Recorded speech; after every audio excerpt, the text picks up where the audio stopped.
नमस्कार किसान भाइयों।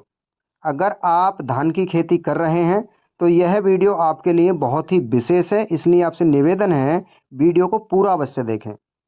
आप इस फसल को देख भी पा रहे होंगे, दाने पर ब्लैक स्पॉट है और इस ब्लैक स्पॉट का इतना बड़ा नुकसान होता है कि जब आप मंडी में धान ले जाते हैं और आपकी धान की ढेरी के अंदर काले दाने दिखते हैं ज़्यादा मात्रा में, तो फिर वहाँ आपको देखने में आता है 200 से 500 रुपये पर क्विंटल के हिसाब से आपको कम रेट मिलता है और ये एक बहुत बड़ा नुकसान हमारे किसान भाइयों के लिए हो जाता है।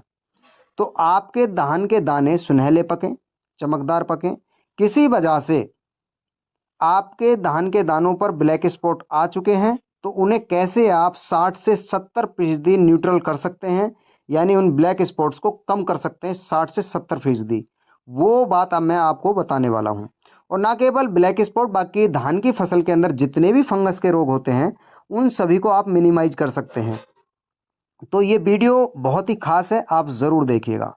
देखिए दोस्तों, जैसा कि धान की ये अवस्था होती है, लगभग 15 से 20 दिन के अंदर ये धान लगभग पक जाएगा और इस अवस्था में जब दाना सेट होने लग जाता है, उस समय एक इंसेक्ट जो रहते हैं वो कई बार कुछ खाने की कोशिश करते हैं, डंक मार देते हैं, तो उससे ब्लैक स्पॉट आ जाते हैं। या फिर जैसे जो फूल होता है धान का, या ओस की अधिकता के कारण कई बार फंगल इन्फेक्शन को बढ़ावा मिल जाता है और उससे भी हमारे धान के दानों पर ब्लैक स्पॉट आने शुरू हो जाते हैं। या फिर अगर ये सिचुएशन नहीं है, पाउडरी फफूंद जिसे हल्दी गांठ कहते हैं वो आ जाए, या पत्ती धब्बा होता है उसकी वजह से भी कई बार दाने पर ब्लैक स्पॉट चला जाता है, या पद गलन वाली शिकायत रहती है धान के अंदर, तो उससे क्या होता है कि धान तो डैमेज होता ही है बल्कि पूरा पौधा डैमेज हो जाता है, गिर जाता है और उत्पादन बहुत कम हो जाता है।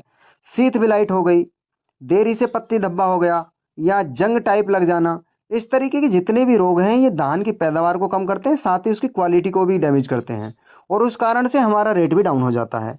तो दोस्तों, इसके इलाज के लिए कई किसान भाई या कई लोग बोलते हैं कि आप या तो समीर लगा लीजिए अदामा का, जिसके अंदर कैप्टान प्लस टेबुकोनाजोल रहता है, या फिर आप कस्टोडिया लगा लीजिए जिसमें एजोक्सिस्ट्रोबिन और टेबुकोनाजोल होता है।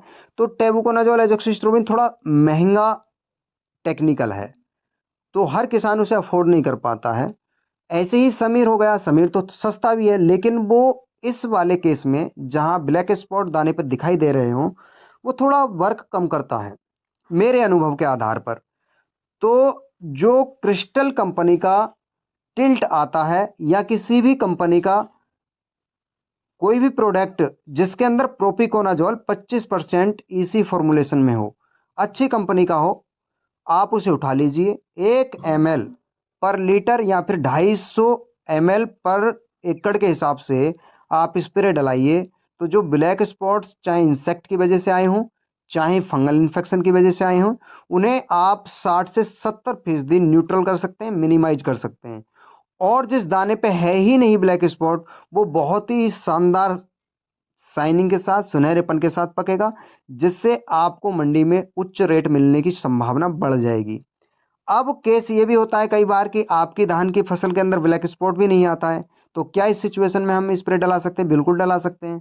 क्योंकि आप प्रिवेंटिव होकर के डला रहे हैं तो ब्लैक स्पॉट की शिकायत आएगी ही नहीं और ज़्यादा शाइनिंग आपके दाने पर आएगी और ज़्यादा यील्ड आपको अच्छे मिलेंगे और उत्पादन भी अच्छा मिलेगा। क्योंकि ना केवल ब्लैक स्पॉट, कई बार शीत विलाइट भी आ जाता है जिसमें उत्पादन गिर जाता है, पतगलन आ जाता है उसमें भी उत्पादन गिर जाता है। तो आप प्रोपिकोनाजोल 25% इसी फॉर्मुलेशन, जो एक बहुत ही तगड़ा कवकनाशी है, इसे कहते हैं कि ये व्यापक स्पेक्ट्रम प्रणालीगत कवकनाशी है। ये उपचारात्मक और सुरक्षात्मक, यानी प्रिवेंटिव भी और रोग आने के बाद भी, आप दोनों तरीके से इसका प्रयोग कर सकते हैं। और दोस्तों, सबसे बड़ी खास बात इसकी कि इसकी ड्यूरेशन टाइमिंग जो रहती है ना, वो बहुत लंबे समय रहती है बाकी प्रोडक्टों के मुकाबले।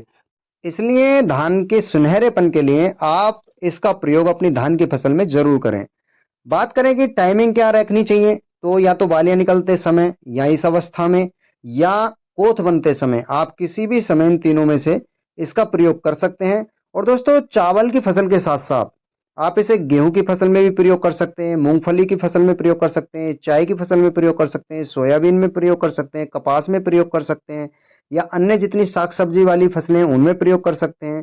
अगर बात करें फंगल इन्फेक्शन कौन कौन से हैं जिन पे ये बहुत अच्छे तरीके से कंट्रोल करता है, तो करनाल बंट हो गया, पत्ती जंग हो गया या पत्ती धब्बा जिसे कहते हैं, तना धब्बा, धारी जंग, शीत विलाइट, प्रारंभिक पत्ती धब्बा, देरी से पत्ती धब्बा, ब्लस्टर ब्लाइट हो गया, या बहुत अन्य रोग ऐसे जो फंगस के होते हैं, उन सभी पे बहुत ही प्रभावी ढंग से ये कंट्रोल करता है।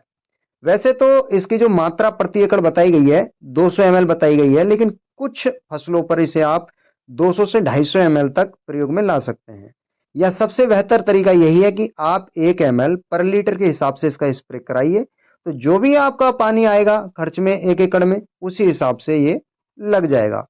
अगर आप अपनी फसलों पर इसका प्रयोग कराते हैं तो आपको देखने में आएगा अन्य प्रोडक्टों के मुकाबले या अन्य टेक्निकल के मुकाबले ये फंगल इन्फेक्शन को या फंगस से रिलेटेड रोगों को बहुत लंबे समय तक रोक करके चलता है, जिससे आपको ही फायदा होने वाला है। और दोस्तों बहुत ही लाजवाब प्रोडक्ट है ये टिल्ट क्रिस्टल का, तो मैं रिकमेंड करूंगा आपको कि आप इससे संबंधित, इस टेक्निकल से संबंधित किसी भी कंपनी का प्रोडक्ट यूज कर सकते हैं, बशर्ते वो ठीक कंपनी हो। मैं ये नहीं कहूंगा केवल आप क्रिस्टल का टिल्ट ही लगाइए, क्योंकि इससे होता यही है कि ऐसा लगता है कि हम किसी एक कंपनी को प्रोटेक्ट कर रहे हैं या उसको प्रोत्साहित कर रहे हैं। तो आपको जिस भी कंपनी का, जिस भी बेहतर कंपनी का अच्छा लगे आप उसको लगाइए, बशर्ते जो प्रोपिकोनाजोल 25% इसी फॉर्मुलेशन में होना चाहिए।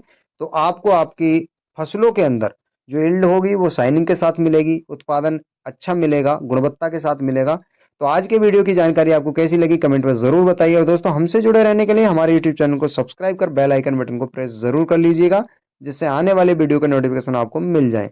तो आज के वीडियो में केवल इतना ही। नमस्कार साथियों।